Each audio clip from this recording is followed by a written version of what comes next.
Hey, everybody. Thanks for watching another episode here. And we're just kind of cruising around the church today because we are at school. It's our first day of school back with the Dunamis School, and it's going really well. So thanks to all of you that have been a part of that, prayed for it, and those of you that give. I want to talk a little bit today about false prophets and false teachers. I think that we get those wrong a lot. I think that people get that wrong. They don't understand what they're even really talking about. Here's what people always say. A person is a false prophet if they prophesy something that doesn't happen, right? Now, if you have a long track record of this, yes, I would agree. That is true. However, there are prophets who prophesy a lot of really great things. Really great things happen, and then maybe one thing doesn't pan out or they missed it, right? Does it mean they're a false prophet because they missed it? It doesn't. It just means that they missed one. But here's another thing too. We go after false prophets, and people do. They go after false prophets so easily. Everybody's a false prophet critic, but not too many people go after false teachers. You know what they do? They just stop listening. Oh, I don't like the way they're teaching. I'll just listen to somebody else. But I would be willing to submit to you today that there's way more false teachers out there than there are false prophets. So what are they? What are false prophets and what do they really do? And I'm going to put these two together, false prophets and false teachers, because that's who you always see as false, right? You don't hear anybody talk about false apostles or false evangelists or false pastors, but those two are the false ones. How do you know that somebody's a false prophet? What do they do? Both false teachers and false prophets do one thing that is distinct, and that is they use their gift or the lack thereof to draw people to themselves.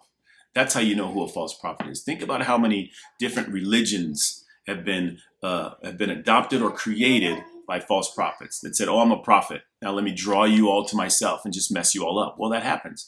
Think about how many false teachers come up with some new wind and wave of doctrine that creates an entire movement that brings all those people there only to be stuck in that movement that God's already moved on from in 10 years. And they're still stuck there 30, 40, 50 years, stuck in that same revelation that isn't, right? This is what false prophets and false teachers do. Now, let me give you an example. Go back and read Jonah. Just go back and read it. What did God say to Jonah? God said to Jonah, Jonah, go to the city and preach against it. And then he said, prophesy that it's gonna be destroyed.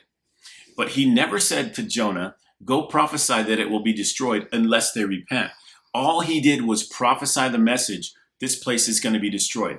They themselves turned to God, and they themselves repented, put themselves in sackcloth and ashes. God did not destroy the city. Boom, Jonah thinks himself as a false prophet. I just prophesied something that didn't happen.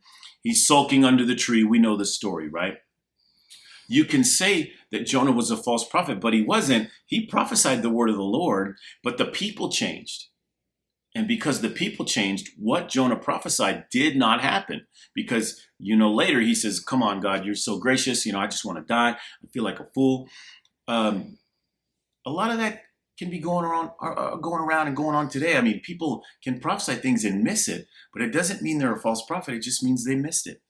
But what if we just stopped stoning all the prophets and just started really loving them and saying, you know what? Yeah, you did miss that one. Let's try again. But remember this characteristic of false prophets and false teachers. They are always the ones who draw people to themselves. It's not about their prophetic ministry. It's about them. And they get as many people as they can to take as much money as they can, as much influence and as much power to lord it over people in a way that creates a whole nother religion or movement based on their false prophecy or their false teaching. That's really what you're looking at. Even teachers can miss it, right? But if they'll go back and say, you know what, I did miss that. Well, let them teach again.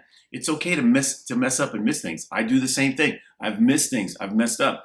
But it's okay to come back and keep working and keep moving. What we shouldn't do is be these armchair quarterbacks that just sit and critique every single word of every ministry trying to proclaim false prophets and false teachers, even while that same person doing that is having no impact in the kingdom or the world at all.